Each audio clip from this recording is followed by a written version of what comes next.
যারা ঈমান রাখতেছে, সত্য আহলে সুন্নাত ওয়াল জামাতের আকীদা এবং বিশ্বাস হইতেছে আল্লাহ নবী হযরত ঈসা আলাইহিস সালাম চতুর্থ আকাশের মধ্যে সশরীরে জিন্দা, ওনার মৃত্যু হয় নাই। খ্রিস্টান তারা বলতে পারে এরা হচ্ছে মুর্দা, কাদিয়ানী বলতে পারে এরা হইতেছে হযরত ঈসা আলাইহিস সালামকে মুর্দা বলতে পারে, মুসলমান হযরত ঈসা আলাইহিস সালামকে জিন্দা মানতেছে, ঠিক কিনা বলেন? অতএব খ্রিস্টান যেমন বেঈমান কাফের, খ্রিস্টানদের আকীদা বিশ্বাস ধারণ করার কারণে কাদিয়ানী সেইভাবেই বেঈমান কাফের হয়ে গেছে। অতএব বাংলাদেশের এই 90% মুসলমানের ম্যান্ডেটকে বুঝতে হবে, আমাদের এই দেশের 90 জন মুসলমানের প্রাণের দাবি এই কাদিয়ানীরা অমুসলিম, ঠিক কিনা জুড়ে বলেন? অবশ্যই এই কারণে পরিষ্কারভাবে বলতে চাই, এই দেশের ম্যান্ডেটকে বুঝে যারা আসবে তাদের ব্যাপারে 90% মুসলমান সমর্থন দিবে। অতএব যদিও আমি রাজনীতি করি না, তারপরে বলতে ইচ্ছা করে, যদি আমি রাজনীতি করতাম তাহলে বলতাম 90% মুসলমানের ম্যান্ডেটকে নিয়ে তোমরা যারা আসবা তাদেরকে ভোটে নির্বাচিত করা হবে, আর যারা 90% মুসলমানদের ম্যান্ডেটকে মূল্যায়ন করবে না তাদেরকে বাংলার মসজিদে বসতে দেওয়া হবে না।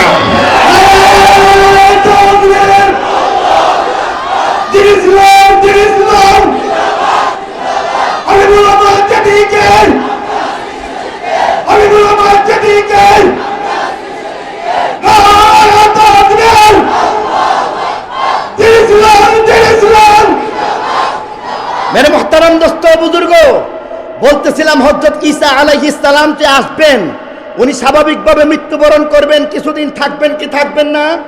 কিছুদিন বেঁচে থাকবেন। অতএব এখানের মধ্যে যতদিন বেঁচে থাকবেন তিনি তাওরাত কিতাব, জবুর কিতাব, ইনজিল কিতাবের শরীয়ত মানবেন না আমার নবীর শরীয়ত।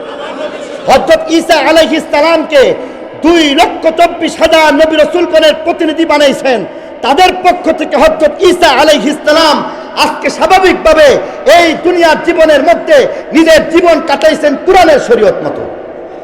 সেই ওয়াদা বাস্তবায়ন হইল কি হইল না? আর এখানের মধ্যে দেখা যায় এর মাধ্যমে আমার নবীর শ্রেষ্ঠত্ব বোঝা যায়, ঠিক কিনা বলেন?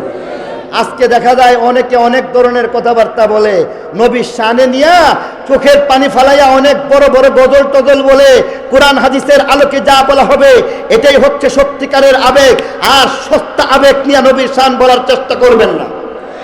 শুধু তাই নয়, নবীর শান যারা করতেছে বাংলাদেশের মধ্যে আমরা দেখেছি, তাদেরকে নবীর অস্তিত্বের মধ্যে, নবীর আদর্শের মধ্যে, নবীর ইজ্জতের মধ্যে যখন আক্রমণ চলে আসে তাদেরকে আন্দোলনে পাওয়া যায় না।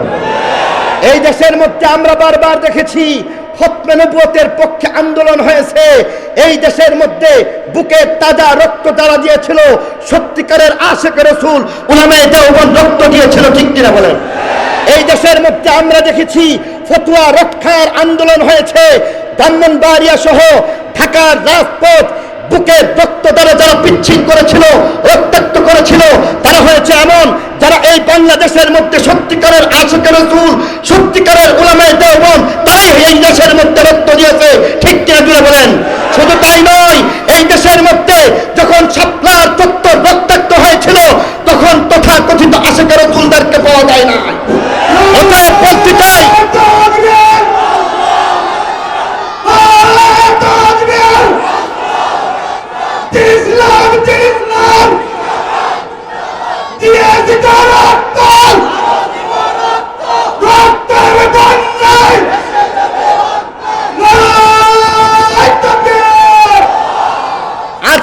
আজকে বলতে চাই, আপনাদের প্রতি প্রশ্ন রেখে বলতে চাই, আপনারা বারবার রক্তের পরীক্ষা দিয়েছেন, ইমানের পরীক্ষা দিয়েছেন, আরো একটা ইমানের পরীক্ষা দিতে হবে, প্রস্তুত আছেন কিনা বলুন?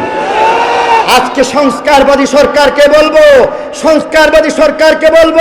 সবকিছুর সংস্কার করেছেন, আরো একটা সংস্কার আনুন, কাদিয়ানীদেরকে অমুসলিম ঘোষণা করে দিন। আর যদি কাদিয়ানীদেরকে অমুসলিম ঘোষণা না করা হয় তাহলে এই মাধবপুর থেকে সর্বপ্রথম কাফেরের কবর নিয়ে যেতে হবে। কে কে প্রস্তুত আছেন?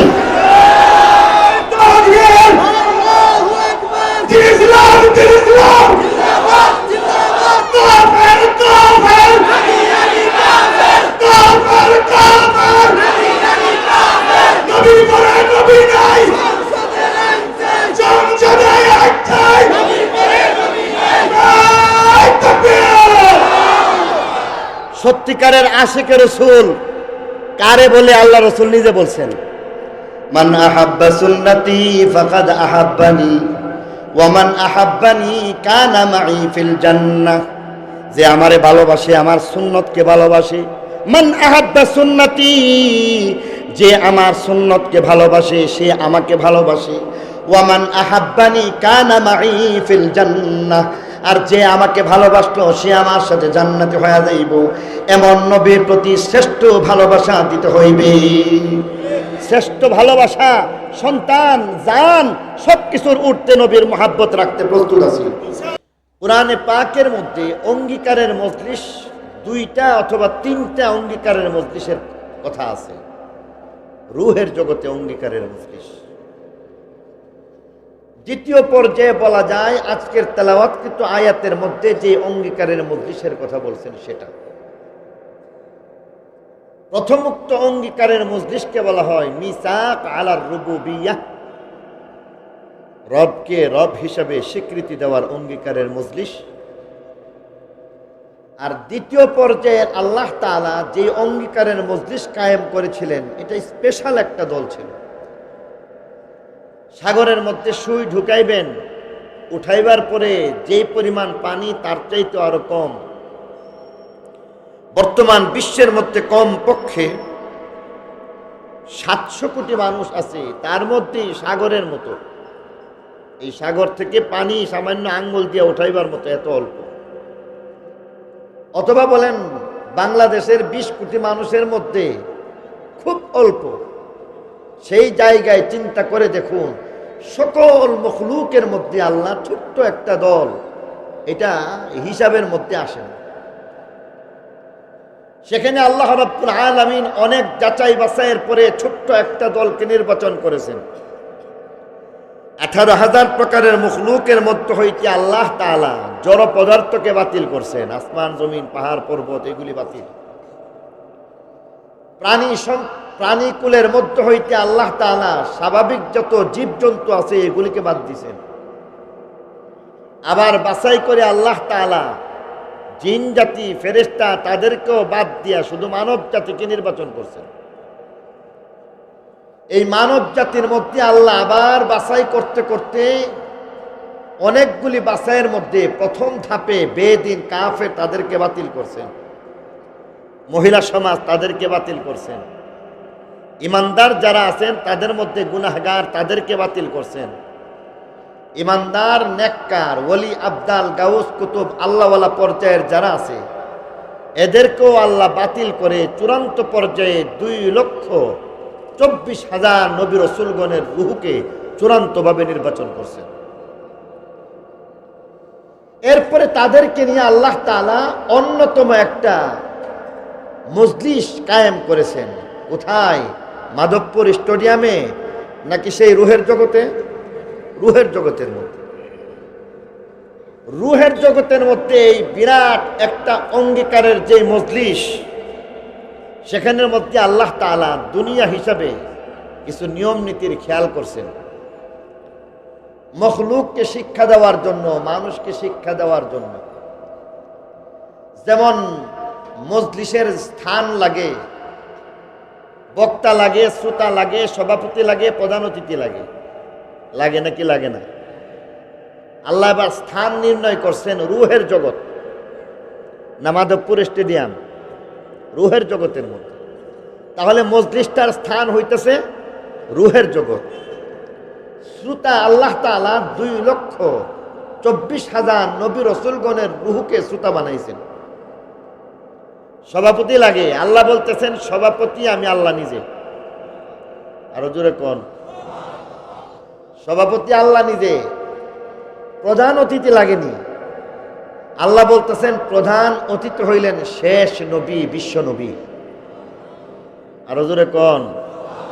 খুশি না বেদা? শেষ নবী, বিশ্ব নবী, কথাটা মনে রাখবেন। সভাপতি, এরপরে বক্তা, শ্রোতা, বিষয়বস্তু সব মনে রাখবেন, পরে কাজে লাগবে। তাহলে আল্লাহ সভাপতি, শ্রোতা হইল 2,24,000 নবী রাসূলগণ নাকি তাদের রূহ? তাদের রূহ। জায়গাটা মাধবপুর না সেই রূহের জগতে? রূহের জগতে। প্রধান অতিথি আমার নবী, আপনার নবী, শেষ নবী, বিশ্ব নবী। এবার বলতেছেন বক্তাও তো লাগে, বক্তা কে হইবেন? আল্লাহ বলেন আজকের বক্তা আমি আল্লাহ নিজে হই। তাহলে আল্লাহ কয়টা দায়িত্ব নিলেন? একটা হলো সভাপতি, আর একটা হলো বক্তা আল্লাহ নিজেই। বিষয়বস্তু লাগেনি। বিষয়বস্তু হইল শানে নবী, শানে মুস্তফা সাল্লাল্লাহু আলাইহি ওয়াসাল্লাম। আপনারা মনে হয় বেজার, বেজার না হইলে খুশি না, বুঝি না।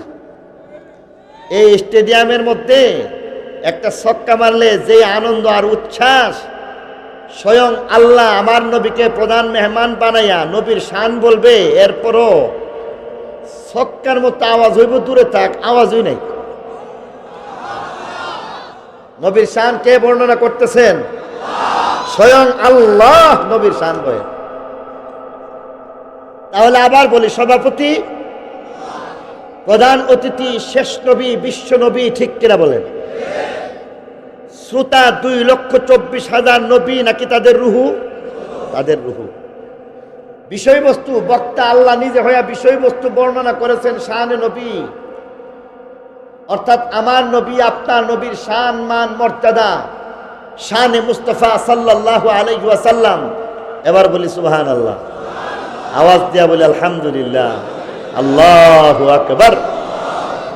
সময় অল্প, 7টার ভিতরে বয়ান শেষ করতে হবে। আজকে যেই সমস্ত উলামায়ে কেরাম উপস্থিত আছেন বা আসতেছেন, 3 মিনিট করে বয়ান দিলেও রাত্রে 3টা পর্যন্ত চলতে পারে মাহফিল। এই কারণে লম্বা কথা বলার সুযোগ নাই। আর আমি এই কারণে যে কথাগুলি বলছি এইগুলি তাফসীর কোরআনের আয়াতের সাথে মিলাইয়া দিব, মন দিয়ে শুনবেন, কাজে লাগবে। আল্লাহ এবার বলতেছেন তোমরা বড় ভাগ্যবান। সেই শ্রোতা মণ্ডলী, তোমরা সকলেই ভাগ্যবান। 2,24,000 নবী রাসূলগণের রূহ, তোমরা ভাগ্যবান।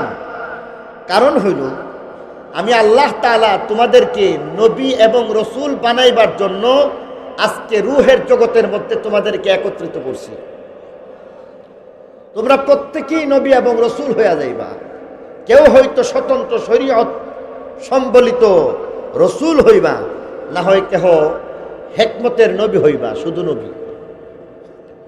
এবার এত বড় একটা মর্যাদা, তোমাদের আগ্রহ বোঝা দরকার। উলামায়ে কেরাম বলেন তলব, কি পরিমাণ তলব আছে বলো। তোমরা কি এটা চাও? যেমন মা বাবা অনেক সময় বাচ্চার সামনে চকলেট নিয়ে বলে এই চকলেট লাগবো, এটা বলে কেন? আগ্রহের জন্য। আল্লাহ এবার বলতেছেন তোমরা কি এটা চাও? বলেন যে আল্লাহ নবুয়তের মর্যাদা, রিসালাতের মর্যাদা, নবী রসুল হইয়া যাইব। বাদাজ খুদা বুজুর্গ তুই কিসসা মুখতাসার, আল্লাহর পরে সবচাইতে বড় মর্যাদা। এত বড় মর্যাদা চাইবো মানে কি? অবশ্যই। আল্লাহ এবার বলতেছেন তাহলে তোমাদেরকে শর্ত সাপেক্ষে নবী বানাইব। শর্ত মানবা, আমার পক্ষ থেকে ওয়াদা, দুনিয়ার জীবনে জন্মগ্রহণ করবা, বয়স 40 পূর্ণ হয়ে যাইবে, তোমরা প্রত্যেকেই নবী রসুল হয়ে যাইবা। শর্ত মানবা না, আমার পক্ষ থেকে কোনো ওয়াদা নাই। জন্মগ্রহণ করবা, বয়স 40 হইব, তারপরেও নবী বানাইব, এমন ওয়াদা নাই। এমন একটা শর্ত পালন করতে যদি রাজি থাকো তাহলে বলো। এরা বলতেছেন এমন এক শর্ত না, 1000 শর্ত মানতে রাজি আছি। আল্লাহ এবার বলে দিতেছেন তাহলে শুধু একটা শর্তই মানবা। সেই শর্তটা হলো আজকের যিনি প্রধান মেহমান, তার ব্যাপারে একটা শর্ত পালন করবা। প্রধান মেহমান কে মনে আসেনি? কে? শেষ নবী, বিশ্ব নবী। আমার নবী, আপনার নবী, শেষ নবী, বিশ্ব নবী, তিনি হইলেন প্রধান মেহমান। তার ব্যাপারে একটা শর্ত পালন করবা। আর এই নবীর গুণাবলী হবে 2টা। 1 নম্বর গুণ হইবে এই নবীর আবির্ভাব দুনিয়ার মধ্যে সকলের পরে হইবে। সকল নবী রসুলগণ চলে যাওয়ার পরে তার আবির্ভাব ঘটবে। 2 নম্বর গুণ হইবে এমন নবী তিনি সকলের পরে আসতেছেন বটে, তবে পূর্ববর্তী যত নবী রসুল আছেন তাদের সকলকে সত্যায়ন করে বলবেন আদম থেকে নিয়ে হযরত ঈসা নবী পর্যন্ত সকল নবী রসুলগণ সত্য। তাওরাত, জবুর, ইনজিল সহ যত আসমানি কিতাব আছে সকল আসমানি কিতাব সত্য, সকল রসুল সত্য, নবী সত্য, শরীয়ত সত্য, নবুয়ত সত্য, রিসালত সত্য, পূর্ববর্তী সকল নবীকে সত্যায়ন করবে। তাহলে এমন নবী, তার মধ্যে গুণ হইবে কয়টা? দুইটা। তিনি আগে আসবেন না পরে আসবেন? 1 নম্বর উনি পরে আসবেন। 2 নম্বর তিনি নিজে দাবি করবেন আমি সত্য নবী, না সবাইকে সত্যায়ন করবেন? সবাইকে সত্যায়ন করবেন। আদম থেকে নিয়ে ঈসা নবী পর্যন্ত সবাই সত্য বলবেন।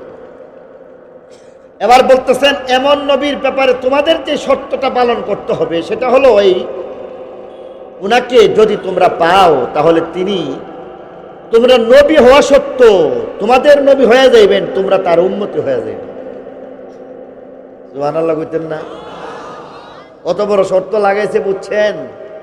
আমার নবী, আপনার নবী, আমাদের নবীর শান মান উলামায়ে কেরাম, উলামায়ে দেওবন্দ কোরআন হাদিসের আলোকে সত্যটাকে সত্য, মিথ্যাটাকে মিথ্যা, আজগুবি কল্প কাহিনী না দিয়া ডাইরেক্ট কোরআন থেকে নবীর শান বলে, ঠিক কিনা বলে?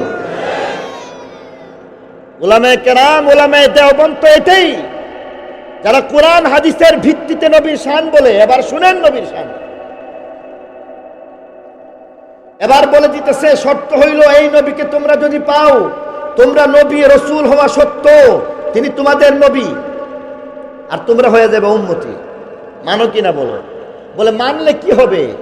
মানলে তোমাদের জন্ম হবে দুনিয়ার মধ্যে, জন্মের 40 বছর পূর্ণ হয়ে গেলে তাহলে তোমরা প্রত্যেককে আমি আল্লাহ নবী রসুল বানাইয়া দিব। এবার বলতেছেন তাহলে এই শর্ত মানবো না, শুধু কি কি করতে হইব খালি কোন? এত বড় মর্যাদা হাতছাড়া হইতে দেওয়া যায় না। আল্লাহ বলতেছেন যেহেতু রাজি, 3টা ব্যবস্থা গ্রহণ করো। ব্যবস্থা কয়টা? 1 নম্বর ব্যবস্থার নাম স্বীকারোক্তি। কালিমা শরীফ শুধু মুখে অন্তরে বিশ্বাস করলে হয় না, কালিমা পড়তেও হয়, ঠিক কিনা বলেন? কালিমা শরীফ শুধু পড়লেও চলে না, অন্তরে বিশ্বাসও করা লাগে। কালিমা শরীফের দাবিগুলিকে আমলের দ্বারা পুরা করা লাগে। তাহলে শরীয়তের মধ্যে মুখে স্বীকার করা, পাঠ করা, এটা অন্যতম একটা জরুরি বিষয়। এই কারণে বলতেছেন 1 নম্বর, শেষ নবীকে নবী মানছো? হ্যাঁ, যদি নবী মেনে থাকো তাহলে মুখে স্বীকার করো তিনি আমাদের নবী। 2 নম্বর ব্যবস্থা হইল শুধু স্বীকারোক্তি না, অঙ্গীকার করতে হইবে। এবার স্বীকারোক্তি আর অঙ্গীকার বিষয়টা বোঝার চেষ্টা করি।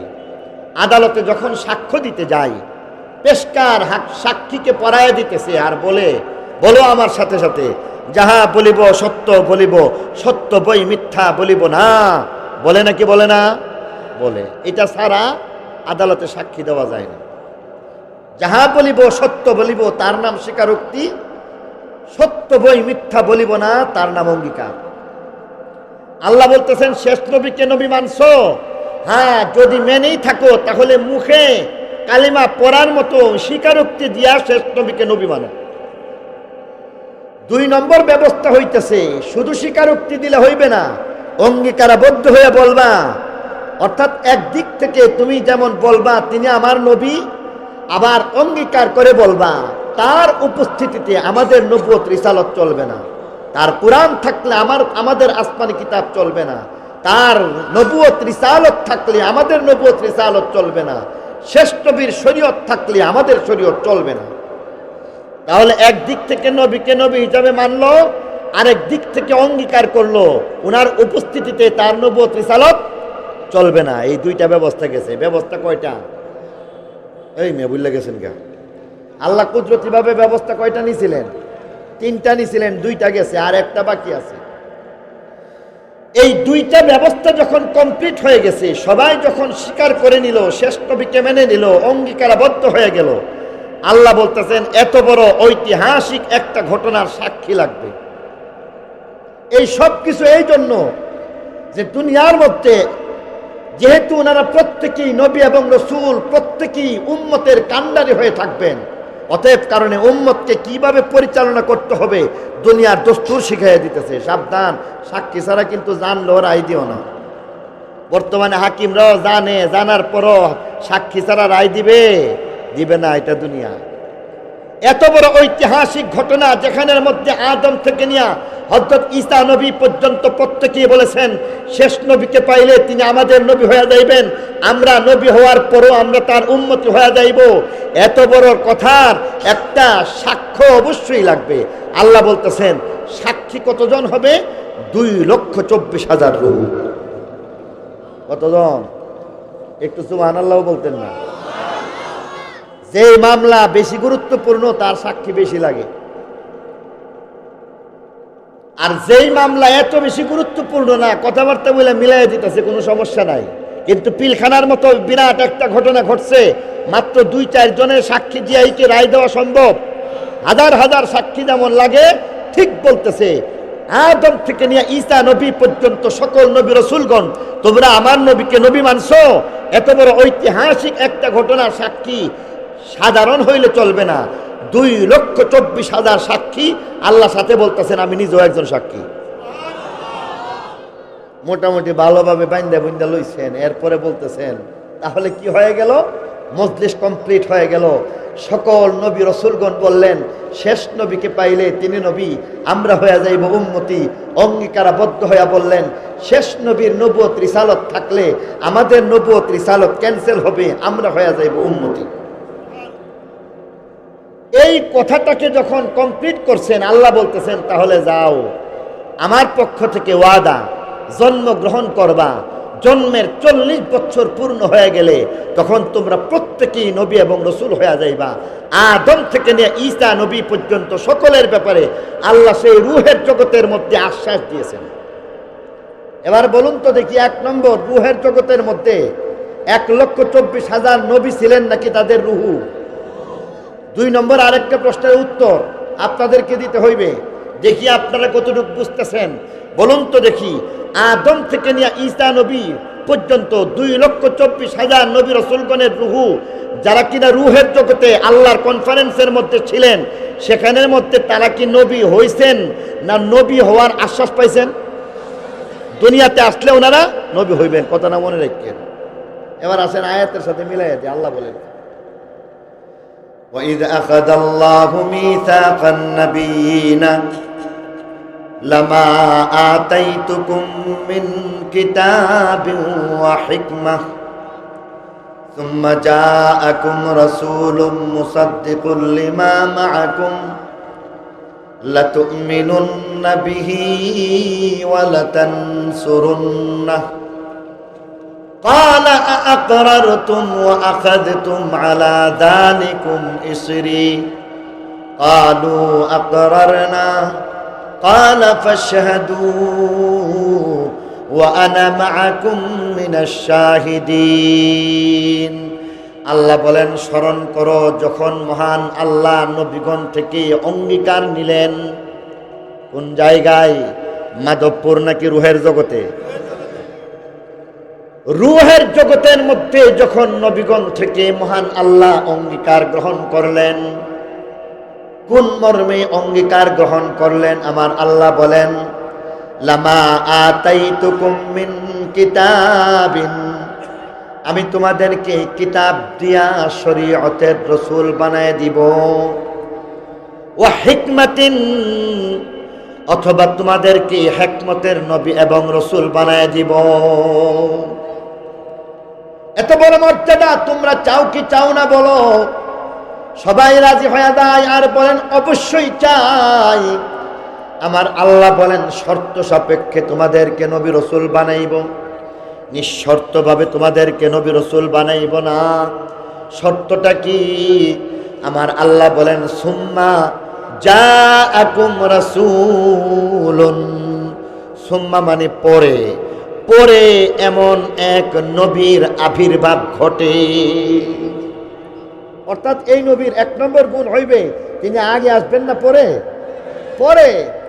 সুম্মা জাআকুম রাসূলুন, তো পালন করবা যেই নবীর ব্যাপারে তার 1 নম্বর গুণ হইবে তার আবির্ভাব ঘটবে সকলের পরে।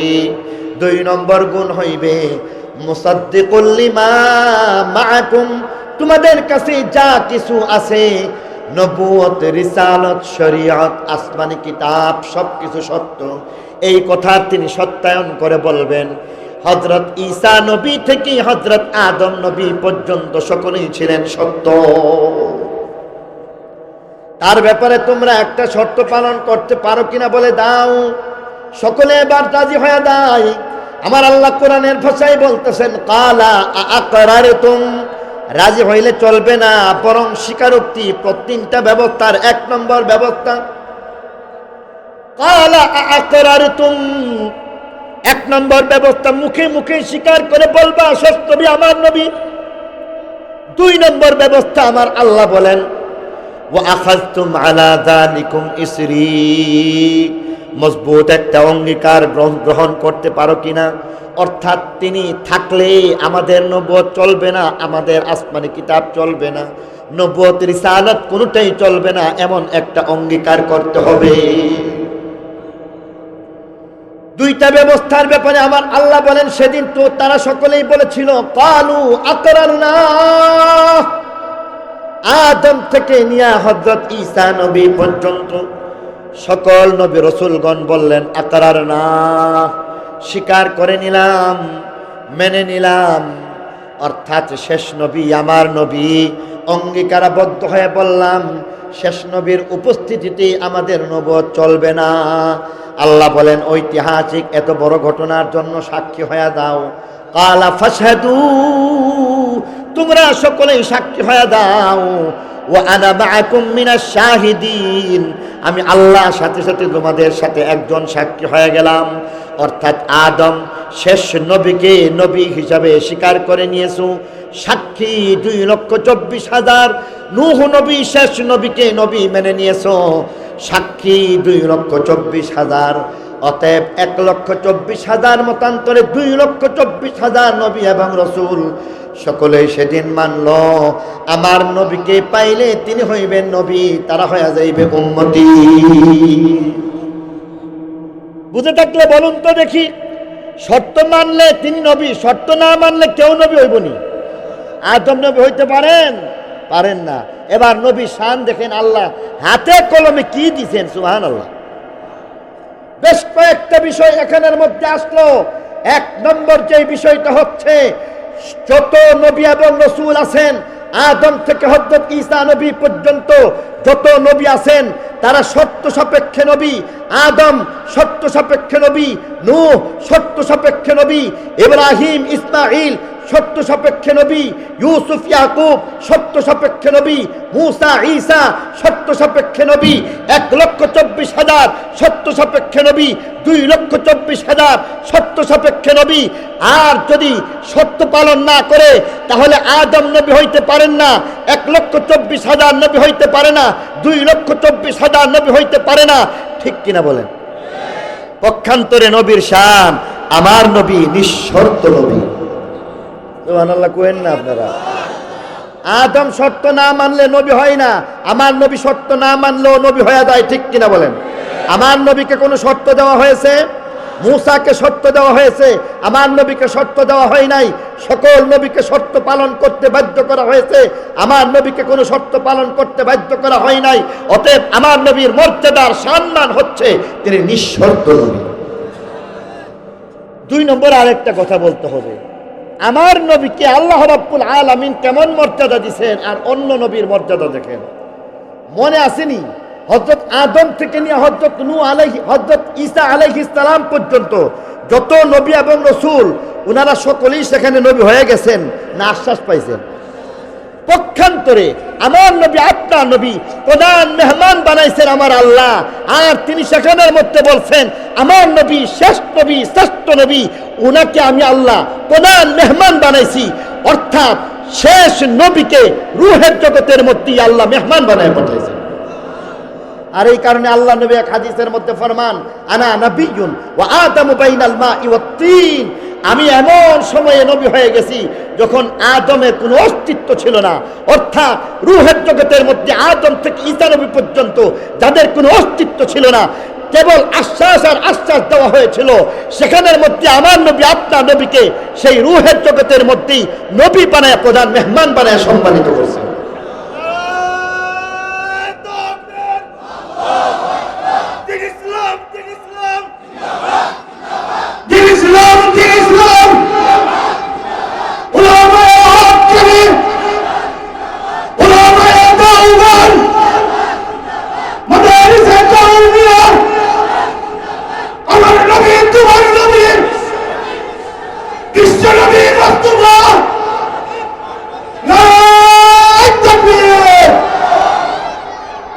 এই ঘটনার মধ্যে আরো অন্যতম একটা বিষয় আমাদের জানা হয়ে যায়। আমরা অনেক সময় বলি না আউয়ালে নবী, মানে প্রথমেও আমার নবী। আবার কখনো কখনো এটাও বলে আখেরে নবী, বলি কি বলি না? কোনোদিন চিন্তা করছি? মনে হয় না। খুব অল্প সংখ্যক মানুষ হয়তো চিন্তা করবেন আউয়ালে নবী কেমন করে, আখেরে নবী কেমন করে। আজকে সেই প্রশ্নের উত্তর নিয়ে যান। আউয়ালে নবী আমার নবী, রূহের জগতের মধ্যে আদম থেকে নিয়ে ঈসা নবী পর্যন্ত কেউ যখন নবী না, তখনই আমার নবী আউয়ালে নবী, ঠিক কিনা বলুন?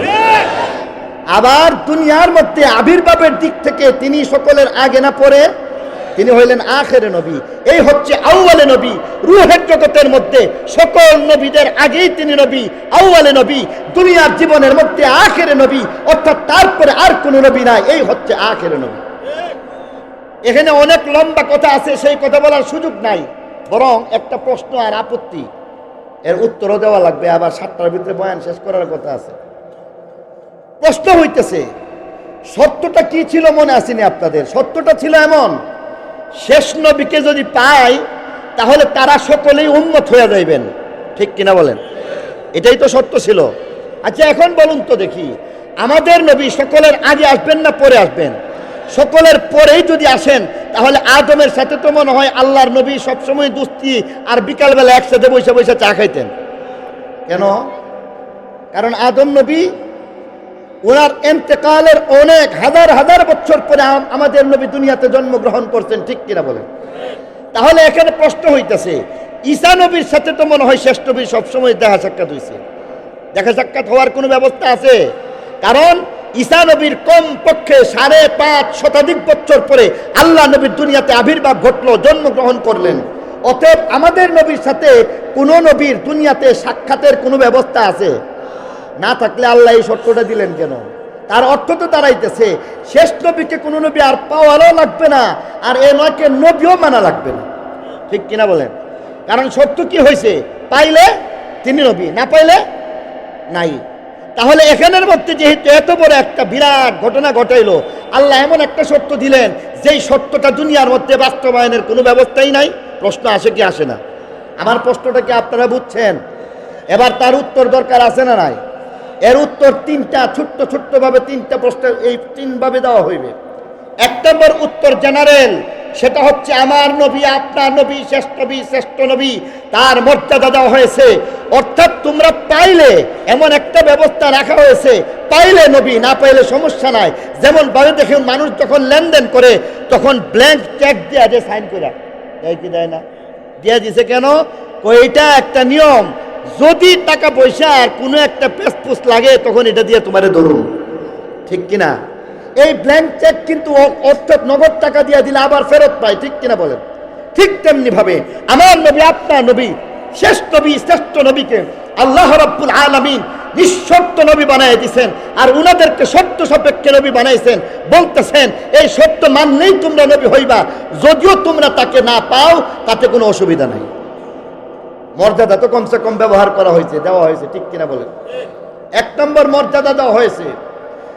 2 নম্বর কথা হইতেছে আল্লাহ রাব্বুল আলামিন সেই রূহের জগতে 2,24,000 নবী রাসূলগণের রূহ, তাদের সেই অঙ্গীকার বাস্তবায়নের 2টা ব্যবস্থা রাখছেন। কয়টা ব্যবস্থা? একটা ব্যবস্থার নাম রজব মাস। বলছিলাম রজব মাস কিউ কেন, মনে আসেনি? রজব মাস কিউ কেন? রজব মাসের মধ্যে আল্লাহ নবী উনি আল্লাহর পক্ষ থেকে দাওয়াত পাইছেন কি পান নাই? মেরাজের সফরের মধ্যে রজব মাসের মধ্যে আল্লাহ নবী আল্লাহর দাওয়াতে মেরাজের সফরের মধ্যে গেলেন। মেরাজের 2টা অংশ, একটা মক্কা শরীফ থেকে ফিলিস্তিনের বাইতুল মুকাদ্দাস পর্যন্ত, এটাকে বলা হয় ইসরা। আরেকটা ঘটনা ঘটছে সেখান থেকে আরশে আজিম পর্যন্ত, এটাকে বলা হয় মেরাজ। প্রশ্ন এখানেও আসে, আল্লাহ ইসরার ঘটনা কেন ঘটাইলেন? বরং ডাইরেক্ট মক্কা শরীফ থেকে তো আসমানের মধ্যে আল্লাহ উঠাইতে পারতেন কি পারতেন না? এরপরেও আল্লাহ সেখানে নিছেন কেন? এটারও উত্তরের মধ্যে চলে আসবে। যেখানের মধ্যে ইসরার ঘটনা বলা হচ্ছে, আল্লাহ নবী মক্কা শরীফ থেকে ফিলিস্তিনের বাইতুল মুকাদ্দাসের মধ্যে গেলেন, সেখানের মধ্যে বুরাক অবতরণ করলো।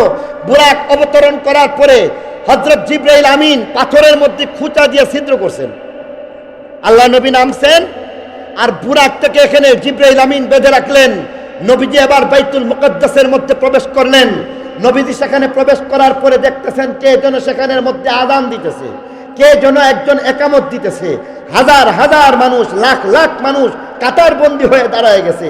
আল্লাহ নবী সেখানের মধ্যে ইমাম সাহেবের পিছনে গিয়ে দাঁড়াইছেন। এবার একামত শেষ, ডান দিকে বাম দিকে তাকাইয়া তালাশ করতেছেন ইমাম সাহেব কোথায়। জিবরাইল আমিন এবার বলতেছেন, ইয়া রাসূলুল্লাহ, এদিক সেদিক তাকানোর দরকার নাই, আজকে আপনি 2 রাকাত নামাজ পড়ায় দেন। আল্লাহ নবী আবার 2 রাকাত নামাজ পড়ায় দিয়েছেন। নামাজ খতম হয়ে গেছে। আল্লাহ নবী আবার যখন 2 রাকাত নামাজের সালাম ফিরাইছেন, 2 রাকাত নামাজের সালাম ফিরাইবার পরে আবার জিজ্ঞাসা করা হইতেছে, ইয়া রাসূলুল্লাহ, আপনি তো হইলেন ইমাম, আপনার মুসল্লি মুক্তাদি তাদেরকে চিনছেন কিনা বলেন। আল্লাহ নবী বলতেছেন, আমি তাদের কাউকে চিনি নাই। আল্লাহ নবীকে আবার জিবরাইল আমিন বলে দিতেছেন, হযরত আদম আলাইহিস সালাম থেকে নিয়ে হযরত ঈসা নবী পর্যন্ত 1 লক্ষ মতান্তরে 2,24,000 নবী রাসূল, তাদের প্রত্যেকে আজকে আপনার মুসল্লি হয়ে গেছে। আজকে আপনি নামাজ পড়ায় দিয়েছেন, আজকে আপনি হয়ে গেছেন ইমামুল আম্বিয়া ওয়াল মুরসালিন। অর্থাৎ সেই রূহের জগতের মধ্যে ওনারা যে ওয়াদাবদ্ধ হয়েছিলেন, আজকে সেই ওয়াদা বাস্তবায়ন হয়ে গেছে। মুসা তৌরাত, তার তৌরাত ক্যান্সেল হয়ে গেছে, নবুয়ত রিসালত শরীয়ত ক্যান্সেল হয়ে গেছে। ঈসা, তার নবুয়ত রিসালত রহিত হয়ে গেছে, ইনজিল কিতাব রহিত হয়ে গেছে। দাউদ, উনার নবুয়ত রিসালত ক্যান্সেল হয়ে গেছে, জবুর কিতাব ক্যান্সেল হয়ে গেছে। পক্ষান্তরে আল্লাহর নবী সেখানের মধ্যে নিজের নবুয়ত অনুযায়ী, রিসালত অনুযায়ী, কোরআনের শরীয়ত অনুযায়ী 2 রাকাত নামাজ নিজের শরীয়তের কোরআন তেলাওয়াত করার মাধ্যমে 2 রাকাত নামাজ পড়িয়ে দিয়েছেন। পক্ষান্তরে প্রত্যেকেই যার যার শরীয়ত বাতিল ঘোষণা করে আমার নবীর নবুয়ত মানতে বাধ্য হয়ে গেছে। সেই অঙ্গীকার বাস্তবায়নের ব্যবস্থার জন্য আল্লাহ রজব মাসের মধ্যে সেই মেরাজের সফরের মধ্যে এত বড় ঐতিহাসিক ঘটনা ঘটাইছেন। তাহলে দুনিয়ার মধ্যে যেইভাবে ব্যবস্থাটা করা হয়েছে এটাকে বলা হয় আলমে মিসাল। এটাকে কি বলা হয়? আবার ভুল বুঝবেন না, বলে সবাই মরে গেছে আবার আসছেন কেমনে। অর্থাৎ আল্লাহর কুদরতে এটাকে বলা হয় আলমে মিসাল। একটা আলমে দুনিয়া, দুনিয়ার জগৎ, একটা আলমে বরজখ কবরের জগৎ, একটা আলমে মিসাল। এই মেরাজের সফরটা হয়েছিল আলমে মিসালের মধ্যে, সেখানের মধ্যে নবীগণকে একত্রিত করা হয়েছে। সে যাই হোক, বলার উদ্দেশ্য ওয়াদা যা করছিল এটা বাস্তবায়ন হয়েছে কি হয় নাই? রজব মাসের মধ্যে হয়ে গেছে। দ্বিতীয় নম্বর, আরেকটা ডাইরেক্ট ব্যবস্থা করা হয়েছে।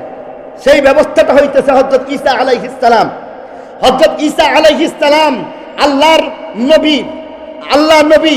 তবে আমাদের নবী সত্য নবী, সত্যায়িত নবী বলে দিয়া গেছেন হযরত ঈসা আলাইহিস সালাম কিয়ামতের প্রাক্কালে আবার দুনিয়াতে আসবেন। আসবেন কি আসবেন না? আল্লাহর নবী হাদিস শরীফের মধ্যে ফরমান, সবুজ রঙের 2টা কাপড় পরিধানকৃত অবস্থায় গোসল করে পানি যেমন টপ টপ করে পড়তেছে, এমন ভাবে 2 ফেরেশতার কাঁধে ভর দিয়া দামেস্কের জামে মসজিদের মিনারার মধ্যে অবতরণ করবেন। ইমাম মাহদি সিঁড়ি লাগাই দিবেন, এই সিঁড়ি দিয়ে তিনি নেমে আসবেন। এরপরে স্বাভাবিক জীবন যাপন করবেন, স্বাভাবিকভাবে তার মৃত্যু হয়ে যাইবে।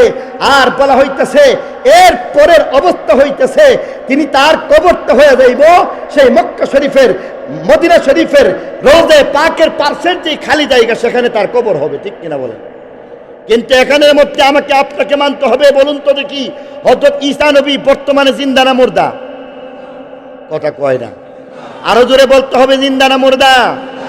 যারা ঈমান রাখতেছে, সত্য আহলে সুন্নাত ওয়াল জামাতের আকীদা এবং বিশ্বাস হইতেছে আল্লাহ নবী হযরত ঈসা আলাইহিস সালাম 4th আকাশের মধ্যে সশরীরে জিন্দা, ওনার মৃত্যু হয় নাই। খ্রিস্টান তারা বলতে পারে এরা হচ্ছে মুর্দা, কাদিয়ানী বলতে পারে এরা হইতেছে হযরত ঈসা আলাইহিস সালামকে মুর্দা বলতে পারে। মুসলমান হযরত ঈসা আলাইহিস সালামকে জিন্দা মানতেছে। ঠিক কিনা বলেন?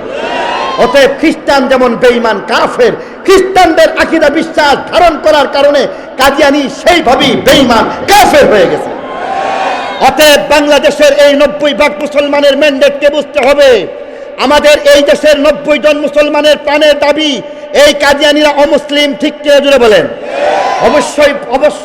এই কারণে পরিষ্কারভাবে বলতে চাই, এই দেশের ম্যান্ডেটকে বুঝে যারা আসবে তাদের ব্যাপারে 90% মুসলমান সমর্থন দিবে।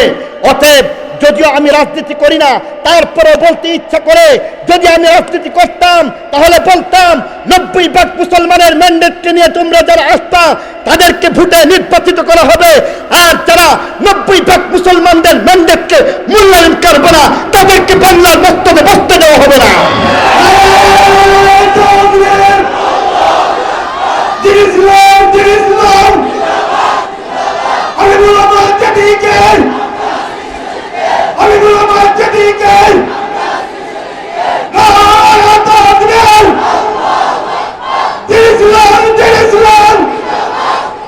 মেরে মোহতারাম দোস্ত বুজুর্গ, বলতেছিলাম হযরত ঈসা আলাইহিস সালাম যে আসবেন, উনি স্বাভাবিকভাবে মৃত্যুবরণ করবেন, কিছুদিন থাকবেন কি থাকবেন না? কিছুদিন বেঁচে থাকবেন। অতএব এখানের মধ্যে যতদিন বেঁচে থাকবেন তিনি তৌরাত কিতাব, জবুর কিতাব, ইনজিল কিতাবের শরীয়ত মানবেন না আমার নবীর শরীয়ত। হযরত ঈসা আলাইহিস সালামকে 2,24,000 নবী রাসূলগণের প্রতিনিধি বানাইছেন। তাদের পক্ষ থেকে হযরত ঈসা আলাইহিস সালাম আজকে স্বাভাবিকভাবে এই দুনিয়ার জীবনের মধ্যে নিজের জীবন কাটাইছেন কোরআনের শরীয়ত মতো। সেই ওয়াদা বাস্তবায়ন হইল কি হইল না? আর এখানের মধ্যে দেখা যায় এর মাধ্যমে আমার নবীর শ্রেষ্ঠত্ব বোঝা যায়, ঠিক কিনা বলেন? আজকে দেখা যায় অনেকে অনেক ধরনের কথাবার্তা বলে, নবীর শানে নিয়া চোখের পানি ফালাইয়া অনেক বড় বড় গজল টজল বলে, কোরআন হাদিসের আলোকে যা বলা হবে এটাই হচ্ছে সত্যিকারের আবেগ, আর সস্তা আবেগ নিয়ে নবীর শান বলার চেষ্টা করবেন না। শুধু তাই নয়, নবীর শান যারা করতেছে বাংলাদেশের মধ্যে আমরা দেখেছি, তাদেরকে নবীর অস্তিত্বের মধ্যে, নবীর আদর্শের মধ্যে, নবীর ইজ্জতের মধ্যে যখন আক্রমণ চলে আসে তাদেরকে আন্দোলনে পাওয়া যায় না। এই দেশের মধ্যে আমরা বারবার দেখেছি খতমে নবুয়তের পক্ষে আন্দোলন হয়েছে। এই দেশের মধ্যে বুকে তাজা রক্ত যারা দিয়েছিল, সত্যিকারের আশিকে রাসূল উলামায়ে দেওবন্দ রক্ত দিয়েছিল, ঠিক কিনা বলেন? এই দেশের মধ্যে আমরা দেখেছি ফতোয়া রক্ষার আন্দোলন হয়েছে। ব্রাহ্মণবাড়িয়া সহ ঢাকার রাজপথ বুকের রক্ত দ্বারা যারা পিচ্ছিল করেছিল, রক্তাক্ত করেছিল, তারা হয়েছে এমন যারা এই বাংলাদেশের মধ্যে সত্যিকারের আশিকে রাসূল, সত্যিকারের উলামায়ে দেওবন্দ, তারাই এই দেশের মধ্যে রক্ত দিয়েছে, ঠিক কিনা জুড়ে বলেন? শুধু তাই নয়, এই দেশের মধ্যে যখন শাপলার চত্বর রক্তাক্ত হয়েছিল তখন তথাকথিত আশিকে রাসূলদেরকে পাওয়া যায় না। অতএব বলতে চাই,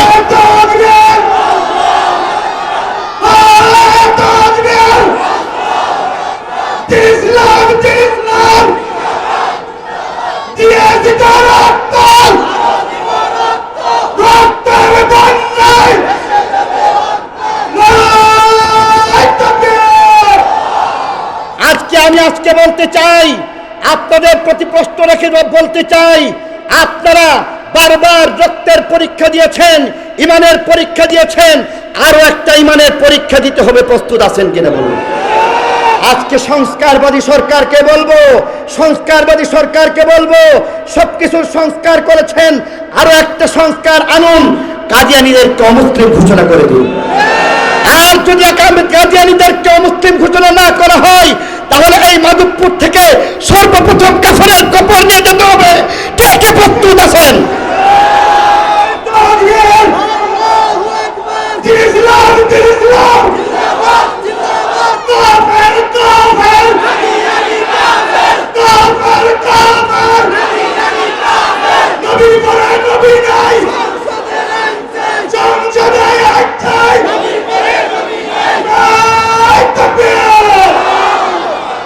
সত্যিকারের আশিকে রাসূল কারে বলে আল্লাহ রাসূল নিজে বলছেন, মান আহাব্বা সুন্নতি ফাকাদ আহাব্বানি ওয়া মান আহাব্বানি কানা মাই ফিল জান্নাহ।